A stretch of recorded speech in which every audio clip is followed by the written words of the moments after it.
Hello and welcome to my YouTube channel. My name is Sam Mungai. This is the series Ask Your Lecturer, which we do every week. Now, this week we go right straight into it. Students have asked which is the best way to venture into investigative journalism. Now, that's a good question. Now, we'll respond by informing us that investigative journalism is also part of watchdog journalism. Now, remember, the media has a role as a watchdog. And the watchdog simply means is that as journalists, you have a fundamental duty to investigate current stories or even stories that have passed so that you can provide detailed information, because information is a right to the public, or everyone has a right to information.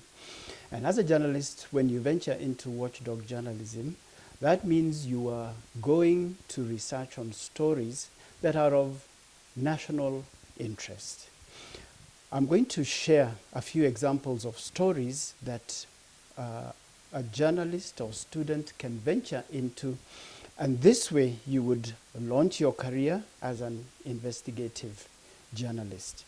Now, before we go into the list of stories, we want to first mention that as you're delving into this area, you need to be aggressive, you need to be professional, and you need to get your facts right. So you have to dig into the stories and look at aspects of stories that haven't been availed into the public domain.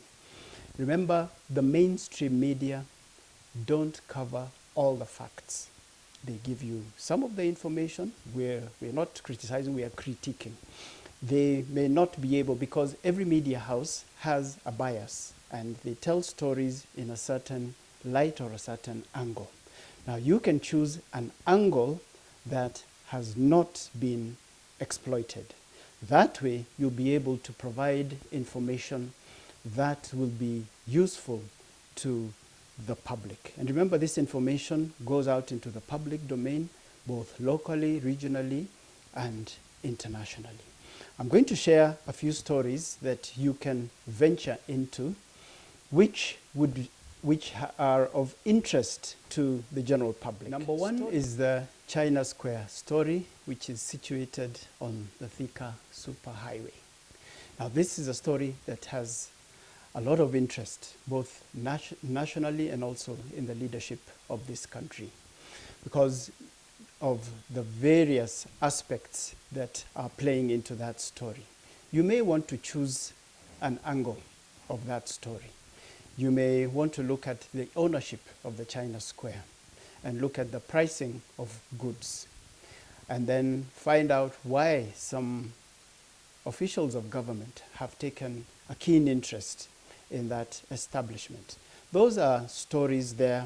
We have more than 2 stories in that very story. And you can even go beyond and find out whether the goods imported have paid all the duties and taxes, if these traders from China are legitimately authorized to trade in this country. There are many aspects that may have been left out, and to find out why there's a huge discrepancy in prices between the local traders who import these same goods from China and the same goods which are imported by the Chinese themselves. There are many missing links in that story which need to be delved into more deeply. That is a story that you can pursue. Number 2 is another story of interest. Recently, there was an announcement that the ban of logging, which had been imposed 6 years ago, will be lifted in July this year, according to the Forestry Permanent Secretary. Now, here is a very controversial issue, because you can remember some years ago we had a challenge in this country with wanton destruction of natural forests in the water catchment areas. And that was a very touchy story because of communities living next to forests. We're looking at the forest cover, looking at sources of water, and some of these waters are very important because they drain into, these are the sources of water that drain into Lake Victoria. And Lake Victoria is the main source of water of the River Nile, which is the main water supply in Egypt. Now, if this ban is lifted, it now brings in a lot of controversial issues, starting from the pronouncement by the President of the Republic of Kenya. He made an announcement in December last year, and he launched a presidential campaign to raise Kenya's tree cover by 30% by the year 2032, with a target of planting 15 billion trees. Now, already you see that there's a push and pull, because once you allow the public into the forests, you can imagine what is likely to transpire. So that is a story that needs to be interrogated to find out, is the same government reading from the same script, or what is really happening? So that is a story that we propose a student can pursue. Number 3, in the mainstream media, we heard this morning that the road construction tenders, there is a new directive that tenders worth up to 20 billion will be awarded to Kenyan companies, local companies. Now, that is a good thing, but the only thing is that there are many gaps in between the tendering process, because knowing this country, there are no details as to the legitimacy of the companies that will be awarded for these road tenders. Now, we have seen in the past, and many of us who reside in this country know for a fact that there are many roads right now that are incomplete, that have been in construction for 30, 40 years, and they have patches. Some have very poor tarmac or bitumen, the rest is maram, and the rest is done very poorly. Now, we need to be very careful in this country, because we know that there are many loose ends in that whole aspect of road tenders. That is a story that someone can pick and run with to ensure.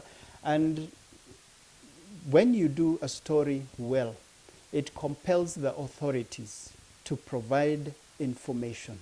How are they going to ensure that the shortlisting is awarded to companies that have a track record or have shown their capacity to deliver, to give Kenyans quality roads against the heavy taxes that we pay? That is a story that you need to look at. The other story is the appointment of 50 CASs, which has been challenged in court, because the provision in the Constitution only allows 23, and only 23 positions were announced, and only 23 were recruited. So the extra are illegal. That is a story that needs to be looked at and pursued.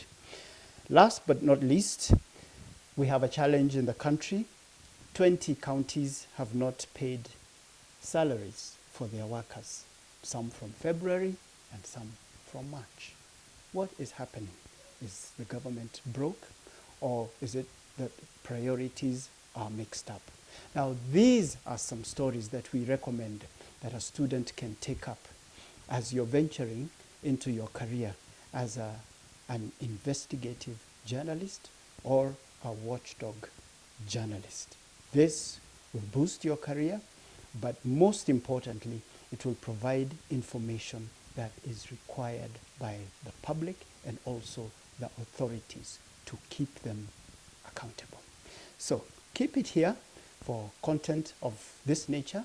Continue to send in your comments, and we're happy for those of you who continue to subscribe. Keep it here for more content of this nature. See you soon.